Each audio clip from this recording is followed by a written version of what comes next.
Hello and welcome to this wonderful, exciting day at AfroCannes, which is part of the Cannes Film Festival.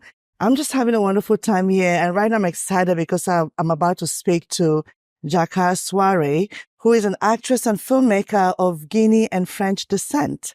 And she is an actress in a Hulu special, Black Stories, Your Attention Please. And she's done amazing productions, including one with Denai of Black Panther. Hey.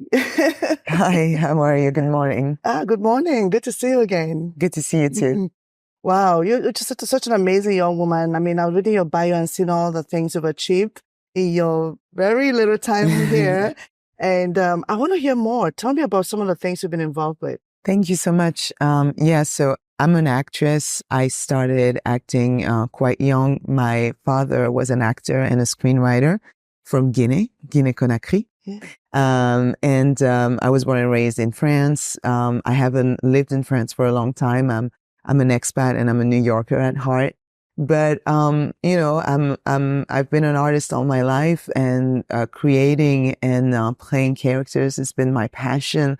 And so everything that I do is towards that goal. So I've tried to put projects together, the crazy ideas that I have in my head and the amazing and brilliant projects that my friends are trying to put together. I have had some experience producing and also directing. So I just kind of develop a bunch of things. I'm trying to be in my own production company by myself. And right now I have 2 projects that are on the festival circuit.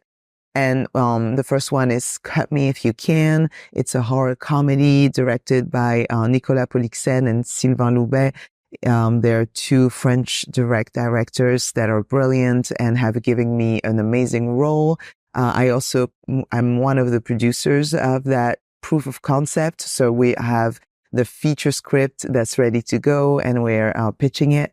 And the other one is Reunion, and it's also a short film that was directed by Zainab Jah and Timothy Naylor. And we have an amazing story about African immigrant. We opened at ABFF. We did a crowdfunding and we had so much support from our community.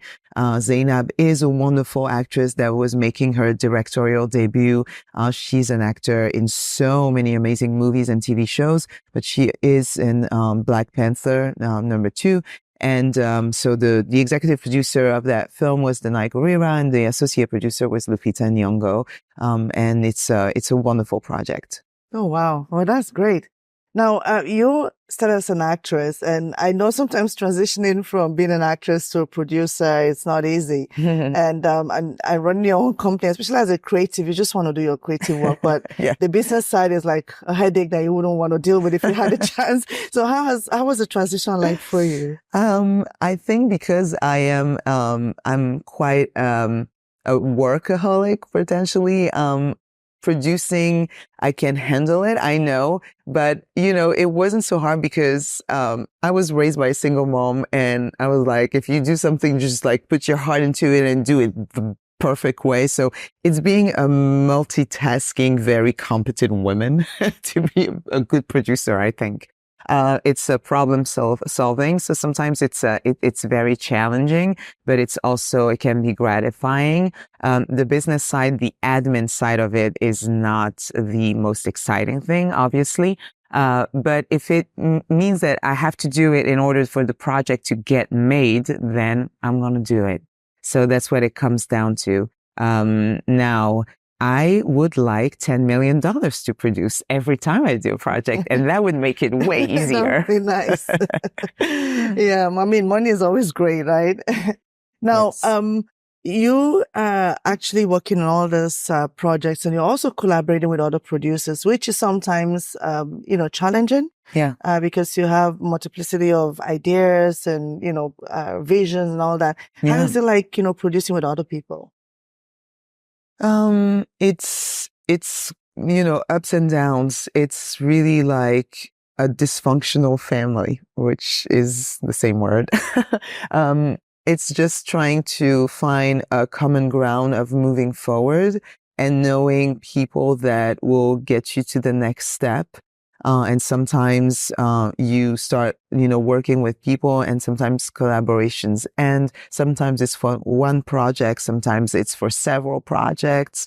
So it's just, it can be challenging, but it can also be so amazing to find somebody that's looking the same direction as you, and to get the support. Like I've worked with women producers that have become friends, and we just want to make the best for the project. So it's about also removing your ego, and it's just relationships, I think. Yeah.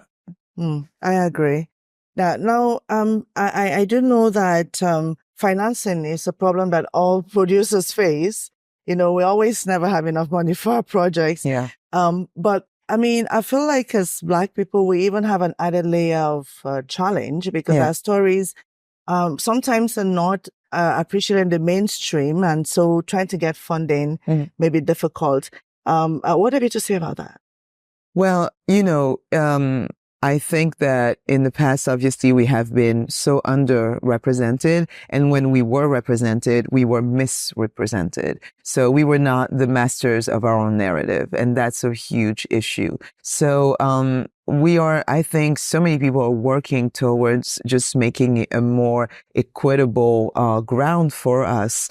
We just need to get the financing and be able to hold the reins to helm projects that are viable, and we are represented the right way. Obviously, the cat is out the bag. This past years, things have changed, and that is just so amazingly positive. I often say that revolutions don't happen, in like a nice, quiet, calm river.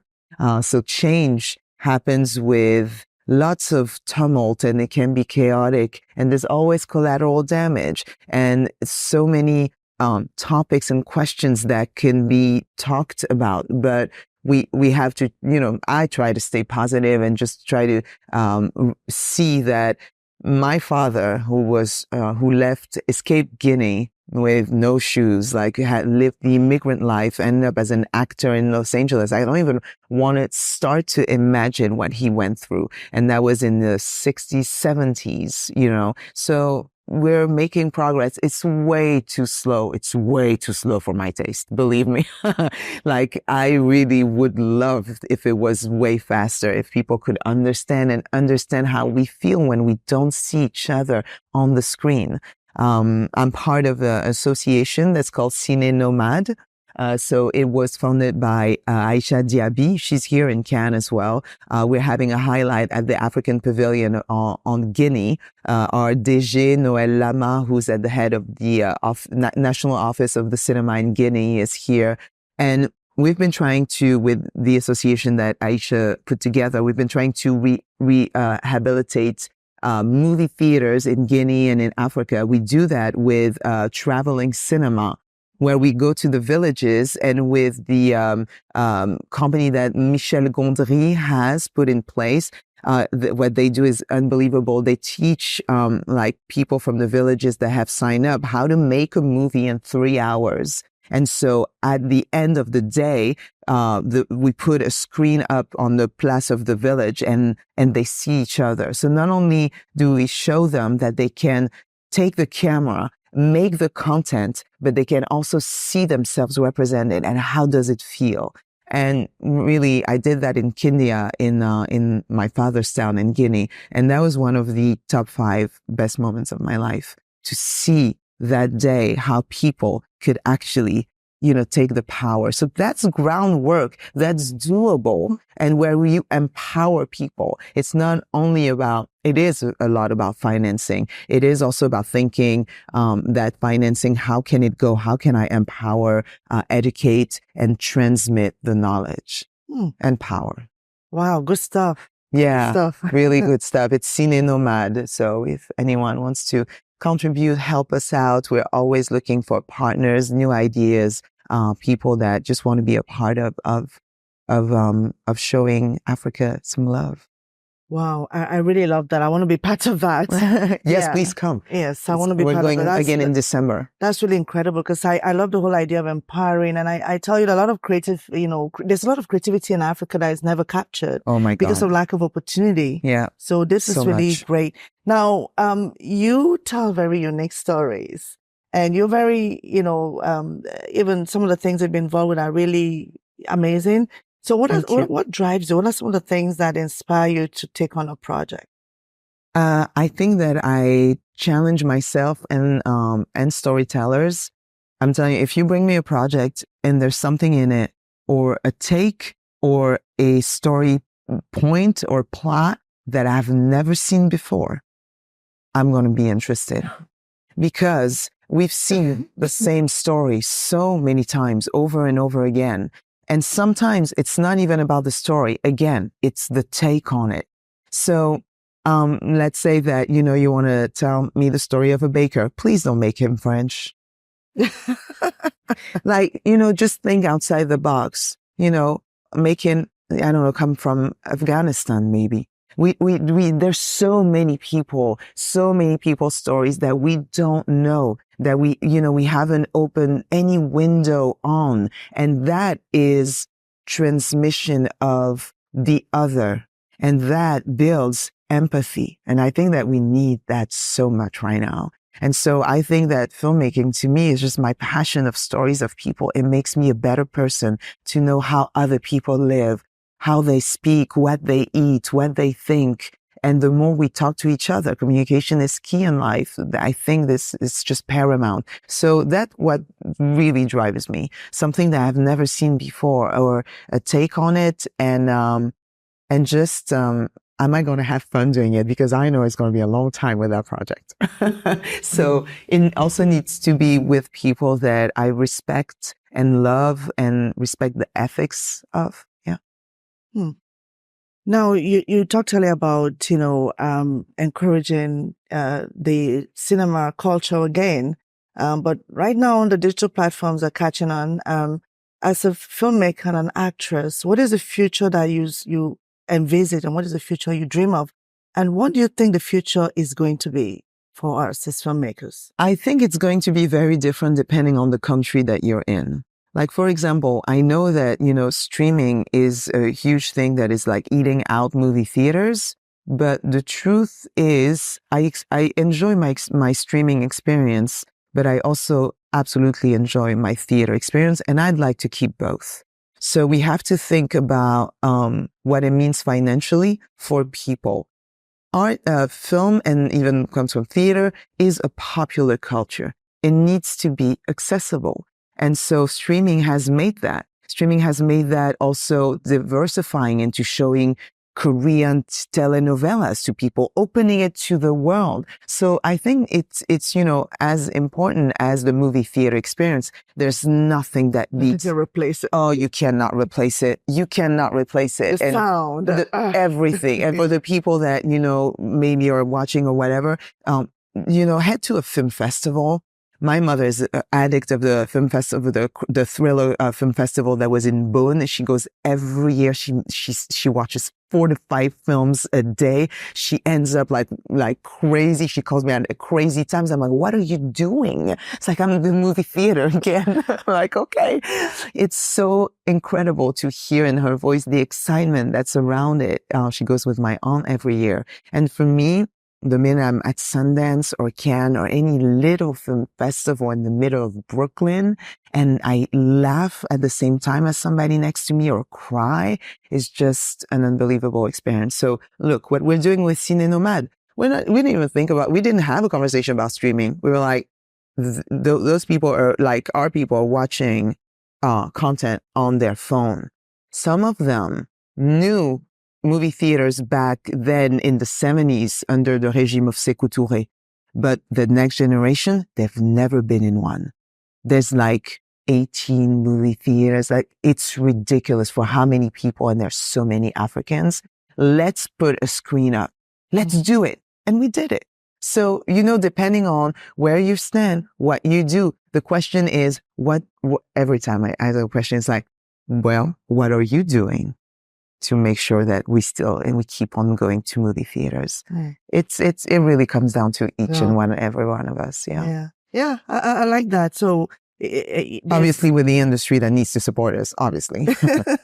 Yeah, sure, I agree. Now, finally, what would you say to a young person out there like yourself who, wants to be a filmmaker, an actress? What would you say to them? I would say create your own content. And I know that a lot of people don't have the means or the access.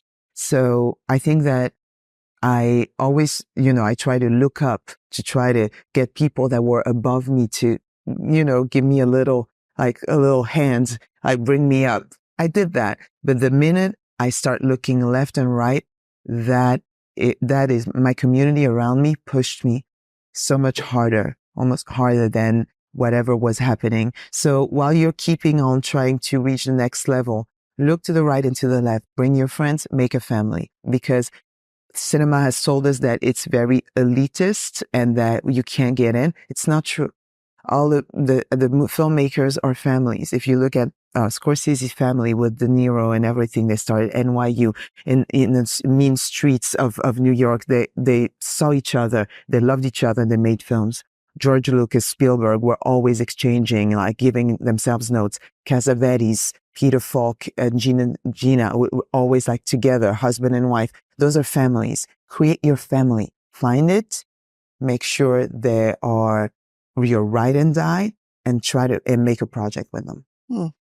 I like that. Wonderful. Thank you. Yeah, well, it's been such a wonderful conversation with Dana Souaré, an actress and filmmaker of Guinea and French descent based in the United States of America. I wish you Godspeed, and I'm going to be hearing big things about you. I like that. Godspeed. We're going to have fun. We're going to keep on doing the festival together. Yeah. Well, thank you so much to the audience for being here, and I wish you wonderful day.